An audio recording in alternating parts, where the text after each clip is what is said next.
I believed that Jesus was my Savior. I decided I wanted to become a Baptist preacher. I mentioned recently that Islam is like a car wreck. And today I want to talk about how Islam is like a treadmill. And I'll talk about why that is later on in the video. A few days ago, I saw this image on YouTube. And my initial thoughts were, are people still believing this nonsense? Now, you know what? I said, you know what? No, I'm going to leave this. And then again this morning, I see this guy's face again. So you know what? I'm going to spend today's video listening to what this guy has to say about how this apparent Christian preacher became a Muslim and help you defend your faith as a Christian, because that's what we do here. Welcome to the channel if this is your first time here. Let's go. As I read more pamphlets of Deedat, one of them was Mohammad in the Bible. Here we go. The pamphlet said Muhammad's in the Bible. So imagine 30 years ago, he sees this pamphlet. I guess his friend gave it to him, which says Muhammad is in the Bible. And this is the mind-blowing thing he realized, which shifted his faith. Why don't you believe in him? I'm like, I've been to church my entire life. I have talked to people, listened to people. I've never heard his name mentioned once. Nothing good, nothing bad. He has never come up in any topic ever. I don't see him anywhere in this Bible. So now I'm competitive with arguing with Deedat, his books. He's challenged me. So if you want a Christian to prove that Jesus is who they say he is, they would refer to Old Testament and say, hey, he's mentioned here. There'll be a prophet who does this. He comes from this area. He does this. He does that. I mean, and he fits it perfectly, right? So how can you reject it? But it never says Jesus in the Old Testament. There's no Jesus mentioned by name. And each time I compared the two, I found myself more favorable to Deedat's explanation than the Christian explanation. It becomes, in my opinion, overwhelmingly conclusive that the Bible from Genesis to Revelations, talks about this prophet. It mentions a prophet will come from where he came, what he did, how everything that's relevant in the prophet's life is in the Bible. So I found that very, one, troubling, but two, it's like, maybe I'm the confused Muslim. Maybe is an understatement. Like, again, notice, I said this at the start. Loads of generalization, nothing conclusive. Oh, you know what? I've never heard of Muhammad in the Bible. Never seen it, never read it, never heard anyone talk about it. And then, as I'm reading more of this pamphlet, I'm just, oh, like, wow, like, I've never seen this, never seen that. Oh, from Genesis to Revelation, he's all over the place. I now have probably 50 to 100 verses. 50 to 100 verses. 50 to 100. I would love just to hear 10 of those. 10. I would do a whole live stream. If this man wants to come on the live stream and we can just walk through his 10 best. I'd make a whole live stream, literally. Do you think he's going to want to take that up? I doubt it.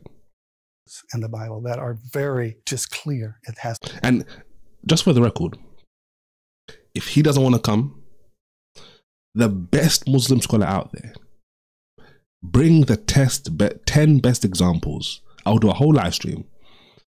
The best Muslim scholar you have, 10 examples of Muhammad in the Bible.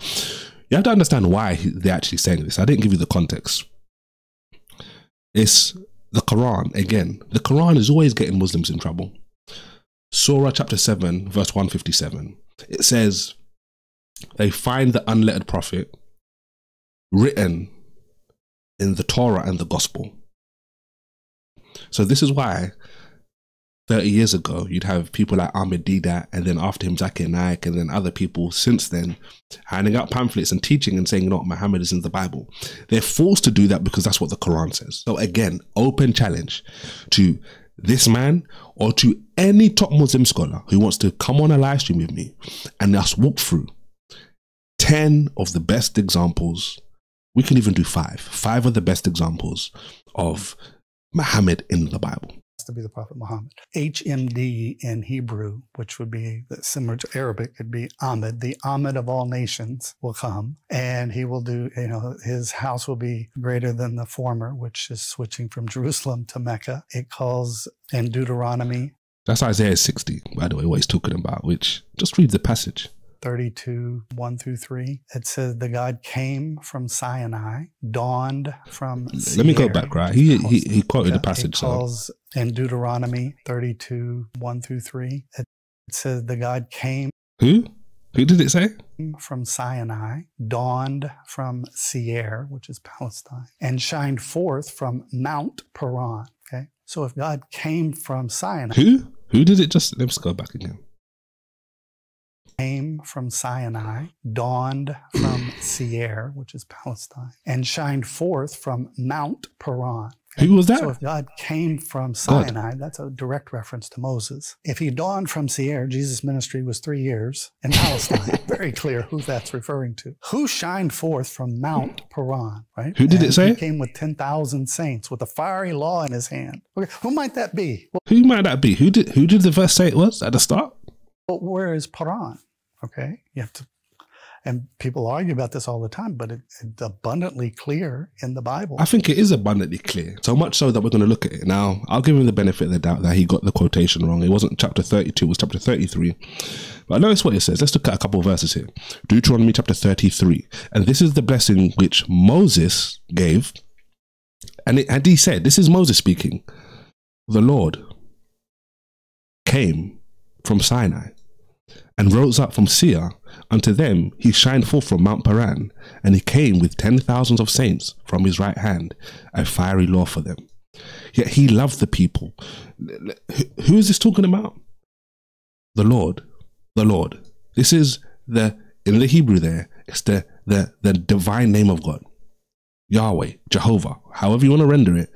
The Lord came from Sinai. The Egyptians throw out the Israelites. They come out in great wealth. And God is directing them. He's leading them. The Bible talks about a cloud by day and a pillar of fire by night. God is directing them from Egypt to the promised land, Israel. And this is what this verse is talking about. Moses here at the end of his life is now recounting what the Lord did. They started on Sinai, moved closer to Seir, and he gave them a law. This is a whole chapter. As you read down this whole chapter, it's Moses talking about what the Lord has done for the people. But because Muslims are so desperate, because of Surah 7, verse 157, you will have people saying and teaching that Muhammad is God, Moses is God, and Jesus is God. Muslims rail against the Trinity so much, but inadvertently, just to prove that Muhammad is in the Bible, they'll create their own Trinity. Abraham took Hagar and her son Ishmael out and left them in the wilderness of Paran, and he grew to be an archer. And then, so where is Paran? Mecca. Where did the prophet come from? Paran. Did he come with 10,000 saints and a fiery law? Yes. The Quran says they knew. So again, they're so captivated with Muhammad being found in the Bible, they will literally say that Muhammad is God. They will go out of their way to say a passage in the Old Testament, which is clearly speaking about God, they will say that is Muhammad. This is speaking about Muhammad. To a certain degree, it's understandable someone believing this nonsense 20, 30 years ago. But to still believe this nonsense today, don't be deceived. This is how to easily defend your faith as a Christian. God bless, and I'll see you next time. And by the way, the reason I said Islam is like a treadmill is because it will have you running and running and running, but you end up running nowhere.